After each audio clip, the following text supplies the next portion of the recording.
Hi-de-ho, this is Tony with the Jeep Talk Show, and just like you, I'm listening to the 10-Minute Off-Road Podcast with Nikki G. Episode 16. Where am I? Alright, sit back, relax, shut up, grab a snack. The 10-Minute Off-Road Podcast is about to begin. Welcome to the 10-Minute Off-Road Podcast. I'm your host, Nikki G. I'm here to inform, entertain, delight, and talk about all things off-road for the next 10 minutes or so. Why 10 minutes? That's because that's about the attention span. Oh, look, a squirrel. All right, let's just dive right into this. It's Labor Day weekend. Everybody's going to be out wheeling. I hope to be out wheeling with you. The temperatures here in the Carolinas is going to be hot during the day with a little cooler at night. No chance of rain, or I should say there's always a chance of rain, but not much rain predicted in the Piedmont area of North Carolina, so it looks like it's going to be a great weekend. And with that, I'd like to start off this week's, I can't really say this week's, this bi-monthly or this podcast by talking about navigation. I was listening to the Route 16 to Grind, and if you don't listen to it, you should. It's a podcast about just about everything outdoors, hunting, fishing, and blah, blah, blah, wheeling. Just if you enjoy the outdoors, you should check out his podcast. And Brian, the host, has a nice soothing voice, and man, can he tell a story. And he's got lots of stories. And I don't mean stories in fiction. I mean life experiences. Check him out. You won't be sorry. But recently on his podcast, he talked about navigation, maps, and what apps he uses to when he scouts hunting spots. And I don't want to rehash what he talks about, but I'll just mention I use a few navigation apps, and I gotta tell you, my dad always taught me 2 is 1, 1 is none. Be prepared. Have a backup. If you have your navigation on a tablet, have it on your phone as well, or better yet, have paper map and compass. You should always have a paper map and compass, because what if you get stuck out in the woods for a day or two and your cell phone dies or your tablet dies? Then you're stuck. Paper map and compass, you have a fighting chance. They're easy to get. I believe it's the USGS.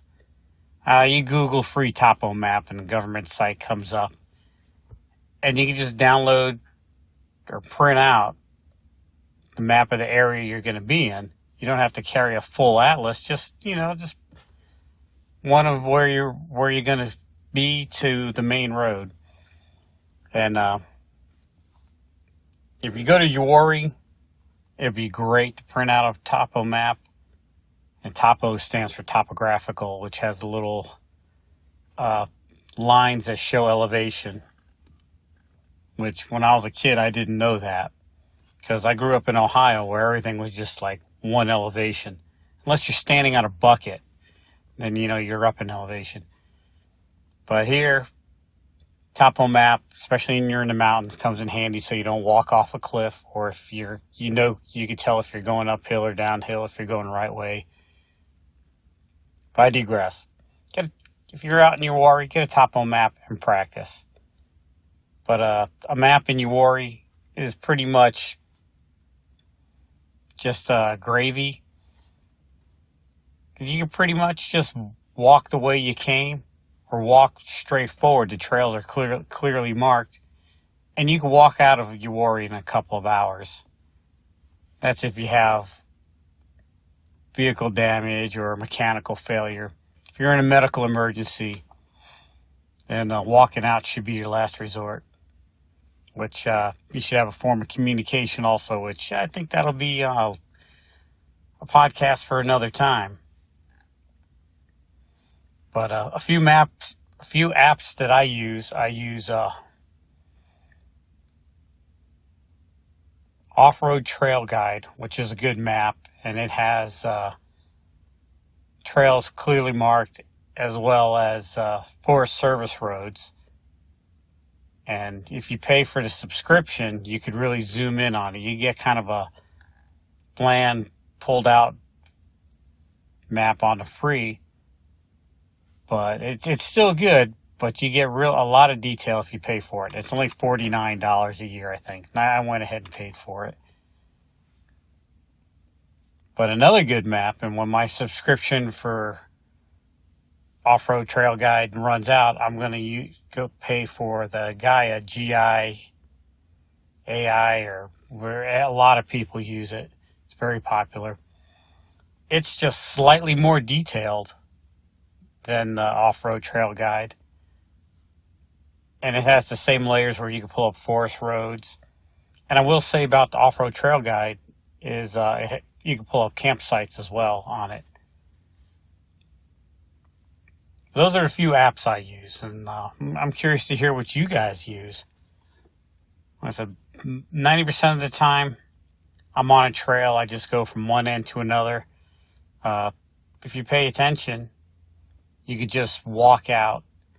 And again, the trails I go on, the longest trail I've ever been on was like 5 or 6 miles. Like I said, you could pretty much hike out of it in a couple hours or a day at the most. I don't do a whole lot of heavy off-roading. Some of you guys out west in Pacific Northwest, I could like drive for days. Navigation will probably be a little bit more necessary.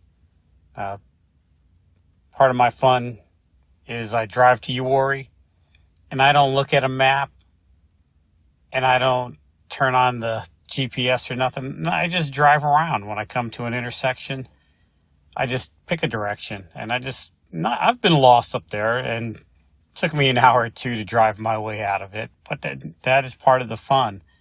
To me, it is. Just driving around, milling around, looking at the sights. So in conclusion, practice with a paper map. Download an app and use it. And I got to tell you, the apps I use, I pull them up on my iPad, and they're pretty much useless because as soon as I lose Wi-Fi signal, they don't work. I pull them up on my phone. As long as I have cell service when I open it, they work. So I usually open it up when I'm at home, and I drive to the trails, and it'll still log where I'm at even when I lose cell service. But if I wait till I get to the trail and I don't have cell service and I try to open the app, it doesn't work for me. So that's on my pre-departure checklist, is open up the navigation. And it's more of, I use it more of to record where I've been, as opposed to trying to find my way around. Because, like I said, 99% of the time I'm in Uwharrie.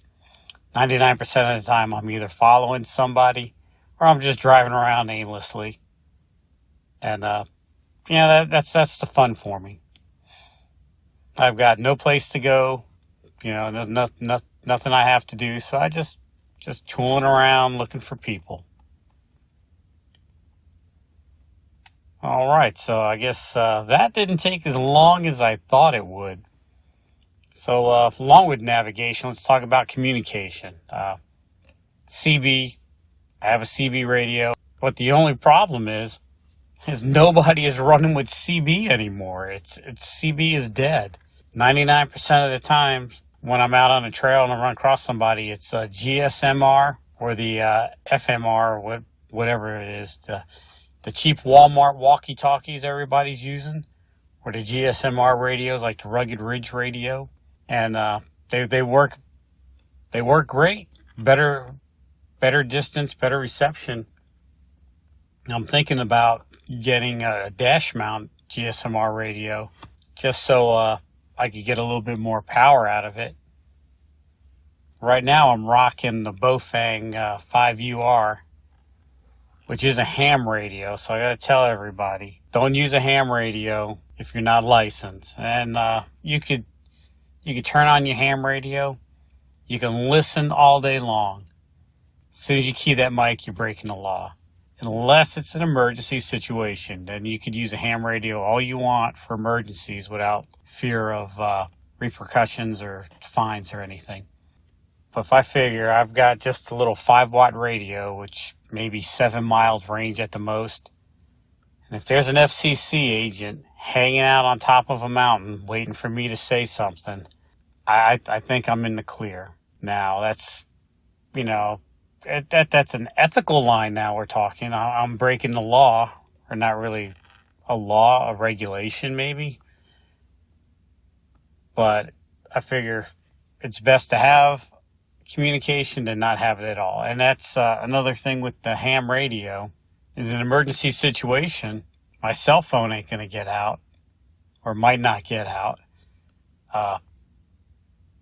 My CB is only good for about a mile. So ham radio is the way to go. And I'm still learning on how to hit repeaters and stuff. But yeah, if you need some medical attention or any type of emergency, ham radio might be the way to go. I'm always going to carry one with me, and I'm slowly learning on how to use it. Whether I get a license for it or not, I don't know. The more and more I play with it, the more and more I really don't like it. Nothing wrong with ham. It's a great hobby, but it's not for me. I don't know. I don't like talking to strangers. There's stranger danger. All right, so I believe that's about all the time I have for this episode. Okay, so I have no reviews.